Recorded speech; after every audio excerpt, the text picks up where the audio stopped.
është sepse cënon demokracinë dhe rendin ligjor në Evropë. Pra Evropa nuk është më një organizim ligjor për këtij momenti dhe askush nuk do të ketë më edhe brenda Bashkimit Evropian besim te organet evropiane. Pra kjo cënon organet evropiane. Një shkëndi kjo Dritan që Rusia nesër ta përdor për justifikim sepse nëse kjo nuk ka problem fare, nuk ka për ta përdorur as justifikim për të sulmuar as gjë. Nuk ka. Rusia pra e ka përcaktuar qartë që në rast se fondet bllokohen përdoren, ata do t'i drejtojnë gjykatave ndërkombëtare dhe pra kjo është deklarata e Rusisë, nuk është se do jetë dhe s'ka për të pasur luftë për 210 miliard dollar. Nuk raport ky është problem më tepër i Orbanit se sa i aktorëve europian.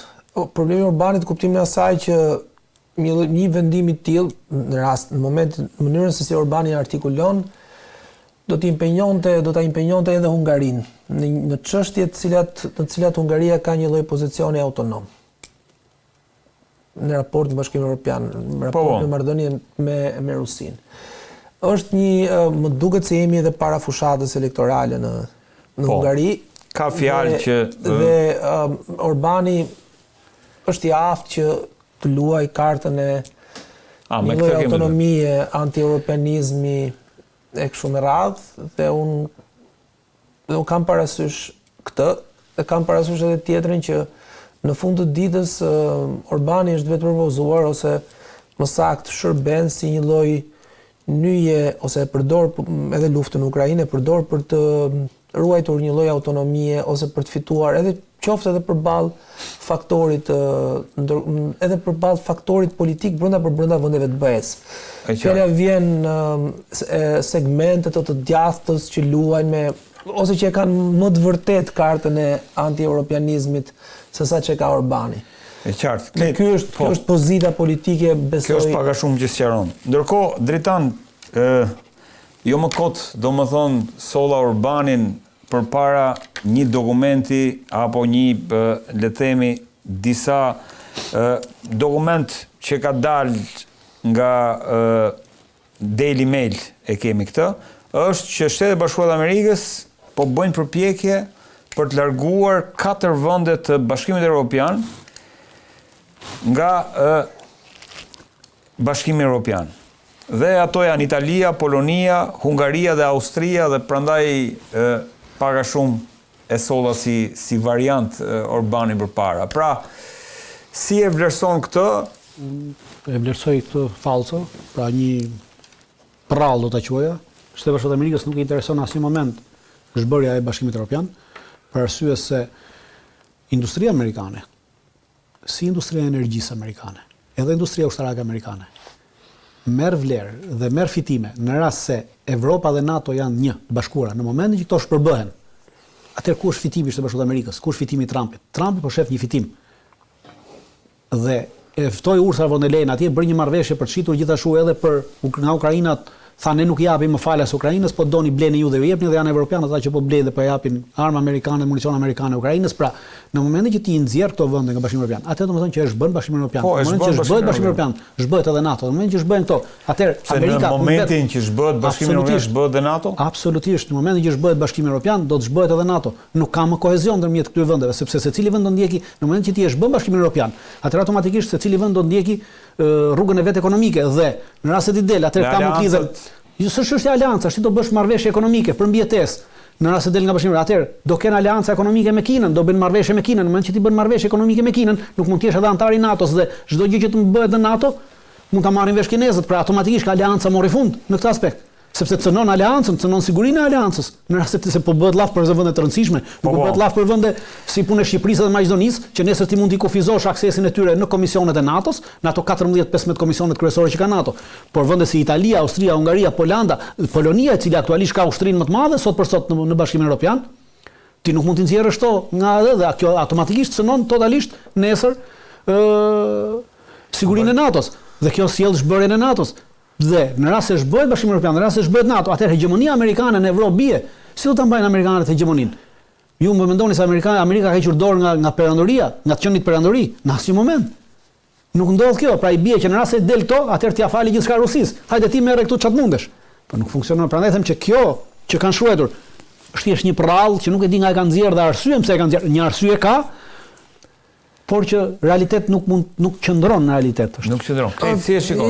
Ka pas Se Bashkimi Evropian duhet të është krijuar në 93-shin në kohën kur shtetet si Bashkimi Evropian, si komuniteti ekonomik, komuniteti është tjetër gjë, jo. Ajo është baza, pastaj si javë emrin më brapa. Ideja është që në 55-ën po them. Nëse është u formalizuan 92-93, domethënë me çmbaj mend. Po. Nuk ka pas mos harro, u krijuan momentin kur Shtetet Bashkuara të Amerikës, le të themi, u bën e vetmja fuqi ose rendi botëror u kthye në një rend unipolar. Në atë kohë kur BE-ja u krijua. Diku mes viteve 90, ndërkohë që Shtetet Bashkuara të Amerikës po tentonin të vendosin disa marrëveshje tregtare ose të rivendosin lloj barazie në marrëveshjet tregtare me Japoninë, ushtrua dhe problemi i Bashkimit Evropian si një vend i cili kishte aleancë ekonomike e cila përfitonte në kurrizë.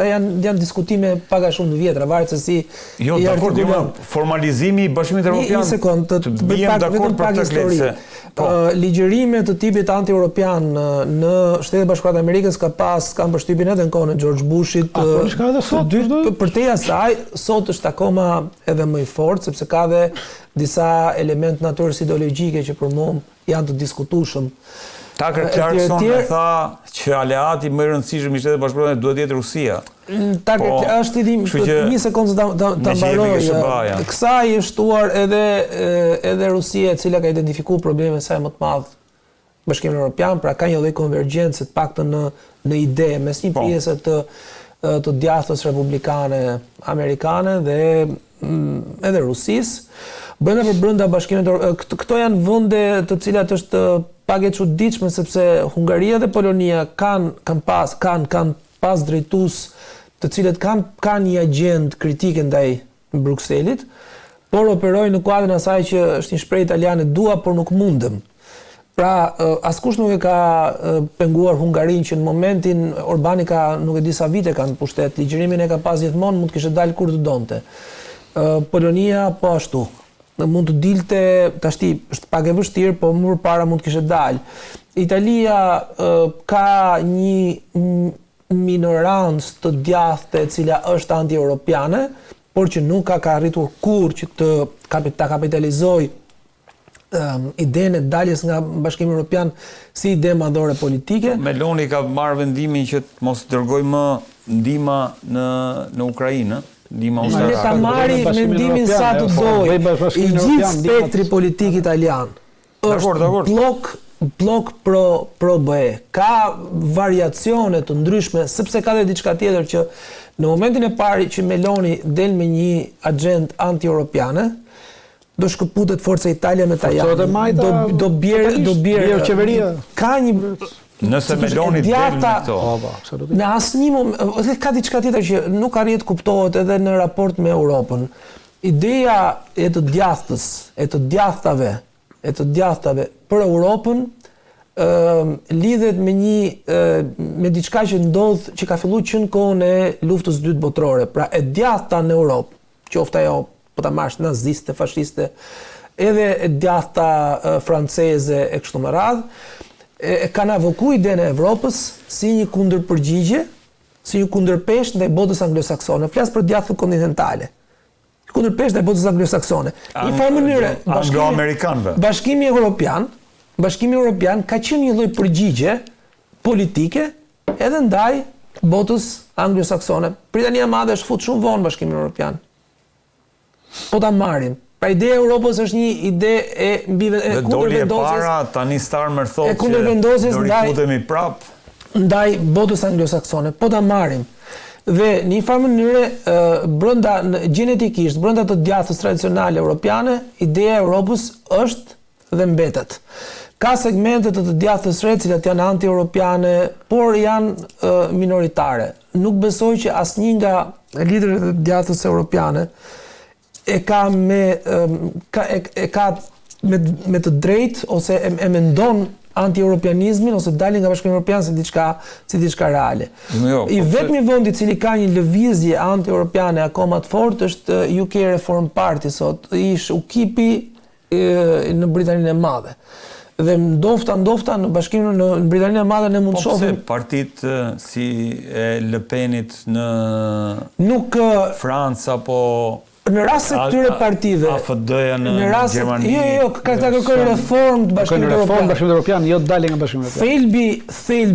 Thelbi ose thelbi mbi cilin janë rrit AFD-ja, Rassemblement pour la France, partia e Le Penit, partia e Melonit, raport me Europën ka të bëjë me çështjet natyrës identitare, ka të bëjë me çështjet e emigracionit. Dhe me çështjet e integrimit muteshëm dhe me rolin e burokracisë së Brukselit. Këto janë. Po asnjë nga këto e ka të qartë që një pjesë e mirë e rajoneve të cilat sot të varfra, të Italisë, Francës ose edhe të Spanjës apo Polonisë, mbijetojnë fal fondeve europiane. Ndërkohë, dritan republikani Thomas Messi, kongresmen, edhe ky ka prezantuar një platformë në Kongres, një projekt ligj në Kongres për ta tërhequr Shtetet e Bashkuara të Amerikës nga NATO. Duhet ta kem aty regjia si i vlerëson, sepse të gjitha këto vinë në një harë prej 2-3 ditësh kemi lajmin që 4 vende po lobohet për ta që të largohen nga Bashkimi Evropian. Tani më kemi republikanin Thomas Messi i cili kërkon që që SBA-ja të largohet nga NATO. Si vlerëson gjitha këto lëvizje? Për mua nuk janë lëvizje që vlerësohen. Janë veprime, ajo e para, që thash, për mua nuk ekziston fare, nuk qëndron, Shtetet e Bashkuara të Amerikës nuk të dijenin time dhe me aq sa unë kuptoj dhe analizoj, nuk janë në aspektin për të zhbërë Bashkimin Evropian. Nuk janë me dëshirë, po për shkak një realiteti të ri, geopolitik botëror. Nuk ka realiteti politik, geopolitik për Italinë. Po ringritja, ridalja në skenë e Rusisë dhe Kinës mund të çojë zhbërjen e BE-s. Ç'lidhje ka Rusia dhe Kina me Italinë aktualisht? Pra s'ka as kufia së gjasë. Këto janë projekte për të zhbërë BE-n, më kaq. Po atëherë kësaj logjikës tuaj bie që Amerika po punon për Rusinë dhe për Kinën. Jo, Amerika po punon për mbijetesën e vet. Po për mbijetesën e vet duhet të bashkuar Bashkimi Evropian. Ndryshe nuk ka, sepse është çështje ekonomike. Mbijetesa është ekonomi. Mbijetesa nuk është çështje parimesh sot. Po të ishte çështje parimesh, atëherë le ta marrim të mirëqen deklaratën e Rutës dhe mund të themi që prej këtej mbrapa bar do ham dhe parimet nuk i shesim. Kalojmë në këtë filozofi. Por mbijetesa sot është çështje ekonomike dhe ekonomia kërkon popullat, pra kërkon vende ku ti të shesësh. Shtetet e Bashkuara të Amerikës kanë 240 milion banor. 500 ca milion ka Evropa së Bashku. Pra është ekonomi, është treg. Dhe kur ti ke treg shitje, ti ke mbijetesë ekonomike. Në momentin që ti këtë tregun e shitjes e shbën, atëherë ti s'ke mbijetesë ekonomike. Pra kjo është logjika e tregut lirë dhe ekonomisë lirë tregut sot. Në rast se zhbëhet kjo, atëherë mbarove si shtet. Shumë e thjeshtë. Dhe u shkatërrove nga ana e industrisë, sepse ti ke gjithatë industri, ku do ta çosh? Neve patëm gjithatë në industri. Pas vitit 90, nga 4 milion banor ikën kanë mbetur 1,5 milion banor. Industria u shkatërrua sepse doli një budalla atje dhe bërtiste me çekun e bardh, mendoj, e shkuan edhe disa budallë të tjerë mbrapa. I vun flakën dhe s'patëm as industri më as gjë. Dhe s'prodhojmë as gjë. As pras nuk prodhojmë. Edhe atë marrim nga Maqedonia. Pra në këtë drejtë kemi mbritur. Prandaj them që ti për të mbajtur industrinë të duhet unifikim. Pra po më thua që nuk ka asnjë shans që nuk ka asnjë shans që kjo të ndodhi. Shtetet e Bashkuara dalin nga NATO. Nuk ka asnjë shans, po dolën Shtetet e Bashkuara nga NATO, atëherë NATO nga emri, North Atlantic Organization. Kush është North? Evropa nuk është North. Evropa është perëndim, po s'është North. North Atlantic. Pra është veriu Atlantiku, në momentin që veriu Atlantike. Pra Atlantiku, Evropa është në jug të Atlantikut. Shëbaja zbëhet NATO. Evropa është në jug të Atlantikut, Amerika është në veri të Atlantikut. Prandaj organizata ka këtë. Në momentin që Shëbaja del, domethënë s'kemi më NATO. Por njerëz si Thomas Messi është krijuar për të mbajtur, to contain, për të përmbajtur Rusinë, fjala vjen. Çfarë vlerë do kishte ekzistenca e NATO-s? Për mbajtur Rusinë, atëherë do të kemi një gjë parasysh. Pavarësisht se është kjo ideja të mbajmë rusët jashtë, gjermanët poshtë dhe amerikanët brenda pra. Që nuk është krijuar për këtë ide biles në Korenë. Në momentin e krijimit të NATO-s, kur është krijuar për të parë NATO, Stalini bëri kërkesë që të bëhej pjesë e NATO-s. Është një kërkesë zyrtare e Stalinit dërguar amerikanëve. Putini e ka bërë thonë si kërkesë, si ka shprehur. Stalini e ka bërë në 52-shin kur u hodhi ideja e parë, Stalini bëri kërkesë dhe presidenti atëherë që ishte Eisenhower thotë që nuk e kanë kuptuar rusët sepse e krijuam NATO-n. Më pas e kuptoi edhe Stalini dhe kërkesa nuk vazhdoi me posmori asnjë përgjigje zyrtare. Pavarësisht se kërkesa ishte zyrtare. Po për këtë e kanë fjalën më po. NATO krijuar me idenë e krijimit të një bloku, pra të një bloku ushtarak për të mbajtur Rusinë dhe pas kësaj Rusia krijoi Traktatin e Varshavës. Pra në këtë aspekt të kësaj, po nuk ka të bëj sot, po doli NATO, po doli Amerika nga NATO, sot nuk ka më NATO, jo, jam dakord me këtë. Kjo është zëra Tomas Masi, gjëra të tillë, janë ata që tha pak që parë Kledi që zëra të veçuar si e dalin sot, hajde shkatarojmë Evropën, ke sa të duash edhe në Evropë. Po i diskutojmë, domethënë si projeksionet mundshme. Po ai Tomas Masi që ka bërë atë, ai nuk e ka idenë se si funksionon Komiteti i Mbrojtjes dhe i Sigurisë sepse nuk është antar i atij komiteti. Atëherë ai do të ketë një gjë parasysh dhe besoj që do ja shpjegojnë. Çdo lloj veprimi ushtarak që bën sot Shtetet e Bashkuara të Amerikës, jashtë territorit të Shtetit Bashkuar të Amerikës, në rast se bëhet në kuadër të NATO-s, pra thjesht në kuadër të NATO-s, nesër për shembull në rast se çdo lloj veprimi ushtarak që ndodhi në Yemen nga amerikanët, çdo lloj veprimi ushtarak që ndodhi mbi Iranin, pavarësisht se u bën me Amerikan, është bërë në kuadër të NATO-s. Dhe ligji më parashek që çdo gjë që bëhet në kuadër të NATO-s nuk e detyron presidentin amerikan dhe as edhe një zyrtar tjetër amerikan të japë llogari para Kongresit. Që i duhet për këtë. Që në rast se ti do ta heqësh këtë, ata do të japin llogari edhe për çdo fishek që harxojnë para Kongresit. Dhe do të marrin miratimin e Kongresit, kështu që nuk përjashtohet. Ata bën ndryrën në Iran, pavarësisht se ndryrën në Iran e bën Shtetet Bashkuara të Amerikës, u bën në kuadër të NATO-s, ndryrja në Iran.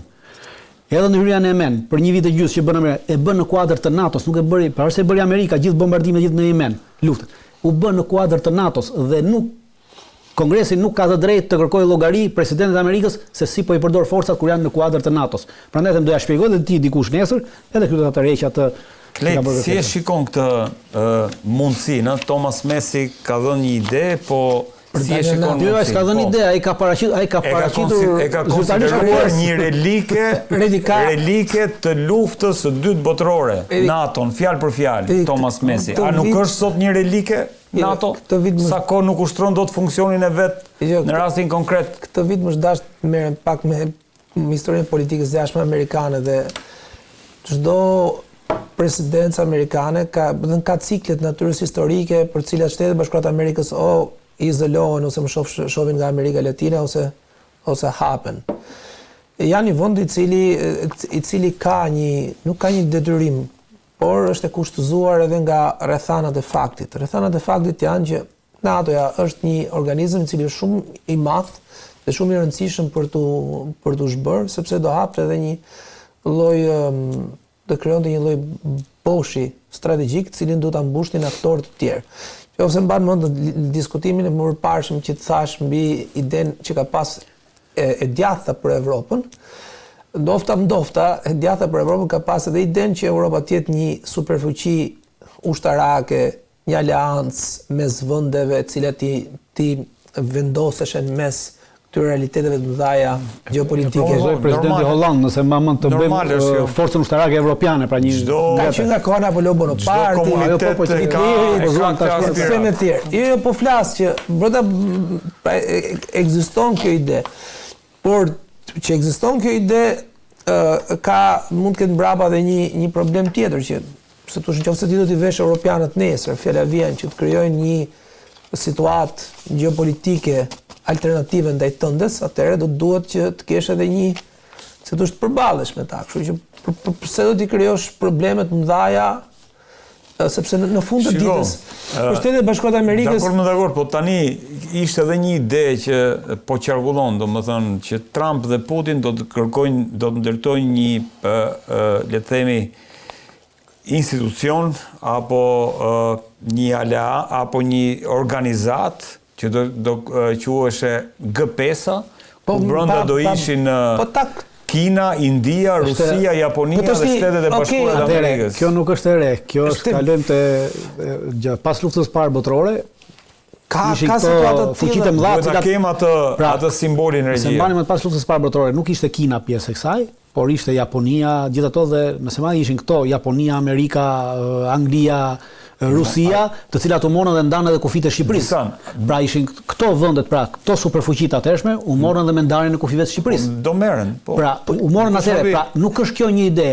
Unë nuk besoj që kanë amerikanët e ide. Nuk është çështje ide, është çështja që apo jemi përballë faktit që po ndërtohet një arkitekturë e re sigurie për gjithë botën.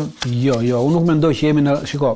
Çka do t'i nxjerrë si relike pa nevojshme të gjitha. Kjo që thoni nuk është arkitekturë, kjo është strukturë re.